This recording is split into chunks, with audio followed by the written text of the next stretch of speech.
Last year at this time, nobody knew that Ricardo Pepi would be there to salvage the US men's national team World Cup qualifying hopes. Nobody knew Kevin Paredes would be sold for millions of dollars to the Bundesliga, and that former Philly boy Brenden Aaronson would be one of the best attacking midfielders in the Champions League knockout rounds. So here we are at the beginning of the 2022 MLS season with no idea who is going to be that breakout star for the US men's national team and who can start building their way into the team going into the World Cup year. I'm going to give you at least one American from each Eastern Conference team in Major League Soccer so that you can watch these promising prospects as they go through the season, and they hopefully develop into the next talents for the US men's national team. If you're new here, hi, I'm Jake. You're watching FIFAmerica.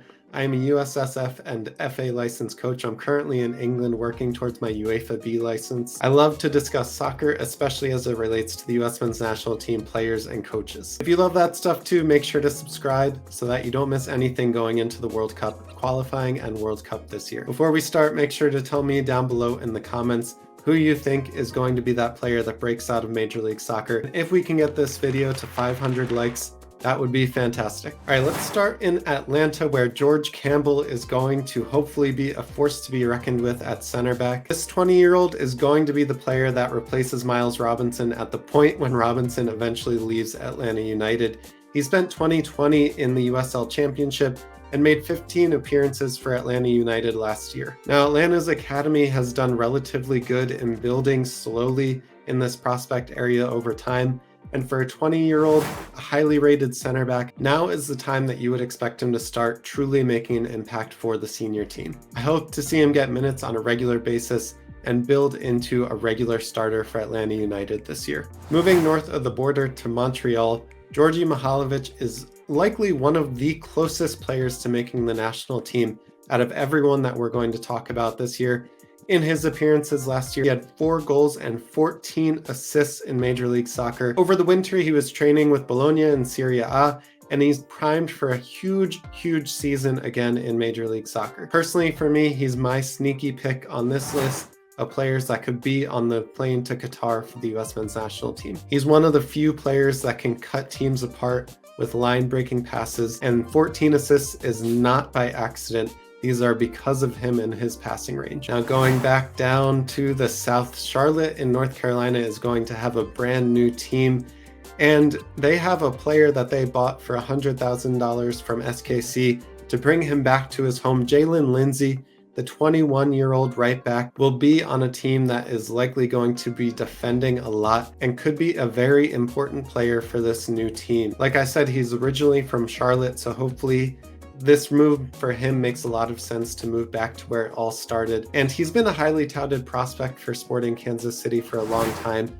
So I would expect now at 21, with lots of professional minutes and appearances under his belt, he's ready to step into that role for Charlotte and be one of the leaders on this team. Now is the time to start showing when that all pays off. Okay, Chicago is now stacking their squad with European talent and talent that's south of the border. They've made additions of Xherdan Shaqiri, the Swiss international, and the Mexican winger Jairo Torres. This team should be exciting to watch when they haven't been for a very long time.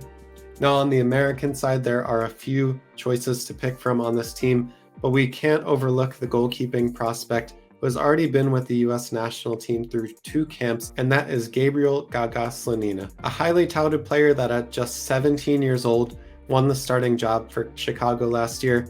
I'm really looking forward to seeing him develop with another year of experience under his belt. By the way, you can watch my full scouting video of Gaga Slonina, and I'll put it at the end of this video. FYI, and spoiler alert, I think he's going to be quite the player for the US national team going forward. All right, the yellow and black in Columbus. Columbus is honestly kind of a graveyard of US talents and what-ifs. There's not a lot to be excited about. You can be excited if you want about Gyasi Zardes, he's the obvious one, but you have to add Perry Kitchen, Eric Hurtado, and Darlington Nagbe to basically half a squad of US players that never really made it, except for Zardes. He's kind of made it, and I think we need to give him credit for that. So I'm going to cheat a little bit here and talk about the coach Caleb Porter. He's already one of the most decorated coaches in MLS history, even though he's still only 47 years old. He spent 6 years at Akron, making it the premier college program in the country, and 2 years as the U23 coach for the US youth national teams before he spent 5 years with Portland and has been at Columbus since 2019 as the replacement for Greg Berhalter. He holds 2 MLS Cups, one each with Portland and Columbus, and could be the future coach for the US men's national team, or maybe he's the next American to try his luck abroad. Crew didn't have a very good season last year, missing out on the playoffs entirely. Can Porter get them back in MLS's good graces? Honestly, this doesn't look like a great team on paper, and I would be very surprised, no matter what Porter can do with this team, that they will not make the playoffs again. Okay, moving back to the Northeast at DC United, I think there are 2 names that everyone is going to point to for this team and American players to watch, and that is Griffin Yao and Moses Nyman. I'm going to focus on Moses Nyman because I think he's just more of a promising player for the future. The 18-year-old has already gotten 30 caps under his belt for DC United and was invited to the US men's national training camp at the tail end of last year. He's a technical and fierce center midfielder who fits the mold of a typical 8 that you could see in Greg's national team setup. Personally, I'm expecting Nyman to get lots of reps at DC this year, and he can hopefully have a similar rise to his former teammate Kevin Paredes, who was sold to Wolfsburg in the winter. And very quickly guys, if you are excited about this MLS season and you're looking to gear up for your favorite team's kit or anything that you need, scarves, mugs, anything for this upcoming season, the MLS store is an affiliate of this channel. So if you use the link below down in the description and the pinned comment to buy anything from the MLS store, they will pay me a small percentage of that sale. So if you want your new kits and you want to support the channel at the same time, go there and buy whatever you need. All right, back to the great soccer state of Ohio, FC Cincinnati. It could go to their 18-year-old goalkeeper, Beckham Sunderland, just for his double soccer-related name. But no, this honor will go to the spicy winger, Zico Bailey, a 21-year-old who has made 11 appearances for Cincy last year.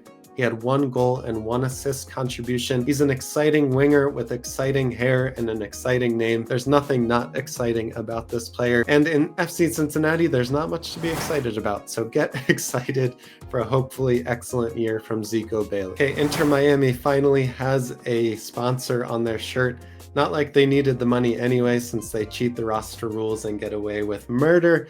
But anyways, this is about American players and not David Beckham and his team's way around roster rules. There are some really interesting names on the roster for Miami, and almost all of them are unproven or nowhere near the national team conversation. For that reason alone, I actually think we should focus on DeAndre Yedlin for USMNT purposes. At 28 years old, he looks to build back into form after 2 quiet years in Turkey after moving there from Newcastle United. And by the way, did anyone just hear me say that DeAndre Yedlin is still only 28 years old? That's literally the prime years for a prime player's career. Yedlin has been around for so long as one of the most exciting prospects coming out of MLS. After his stellar play for Seattle, he's gained a lot of experience and a lot of new tattoos. Pretty sick, bro. All right, we are racing to the end and going back to the Northeast in New England. We will stop next. I wish I could spend a whole episode on New England, Philly, New York Red Bulls alone, but alas, here we are on the speed round. And while I need everyone to just observe the fact that Bruce Arena has brought back Omar Gonzalez, Josie Altidore, and Sebastian Lletget onto this team, the player that I want to focus on is actually DeJuan Jones. Now, the US men's national team are in dire need of depth at the left back position, and Greg Berhalter loves himself a left-footed left back who can whip in crosses. DeJuan Jones seems to impress during the January camp, but he wasn't called into the World Cup qualifying games. Personally, I don't think he's very far away from the team, and if Greg would prefer to keep calling in MLS talent over Joe Scally, then Jones is the next up for me. He's been incredibly consistent over the last 3 seasons for New England, and towards the end of last season, he was putting in constant 7.5 or higher rated games.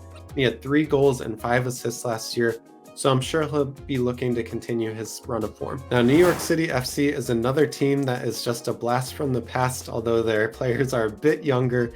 Gideon Zelalem, the much-discussed midfielder that went through the Arsenal Academy, had a lackluster 2021, and he's now 25 years old. Keaton Parks had a successful season for the most part, but he was actually injured for New York City's run into the playoffs and MLS Cup. And when watching those games, one player that caught my eye was Tavon Gray, an explosive right back who didn't make much noise at all last season, but filled in gaps due to injuries and suspensions in the playoffs. He absolutely balled out. If you watched any of their games, he was a player that constantly came up and popped up in dangerous areas and put out fires along the way.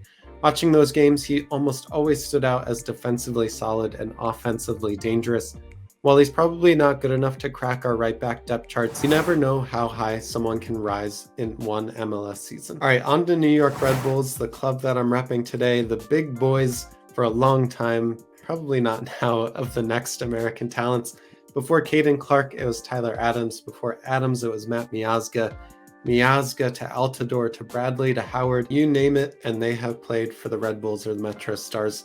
Now, because Caden Clark is coming back on loan for this season, and I've done so many videos on him already, I'm going to highlight a player that might not be on your radar, but in my mind is an incredibly competent fullback who could be next up in the New York Red Bull Academy product pipeline. John Tolkien is only 19 years old, but he can play fullback, wingback, defensive mid, and he does so many of the fundamentals well. Oh, and did I mention that he rocks a mohawk? He played 29 games for New York Red Bulls last year and has so much to give to this team. He's favored by Struber, the coach, and I genuinely expect him to be in the conversation for the left back of depth for the US men's national team sooner rather than later. And behind Mihailovic, he's probably the one that I could see making the World Cup 23. Now, Orlando City, I was surprised to see, doesn't have much in the way of American talent, and Daryl DK being sold to West Brom didn't help that conversation.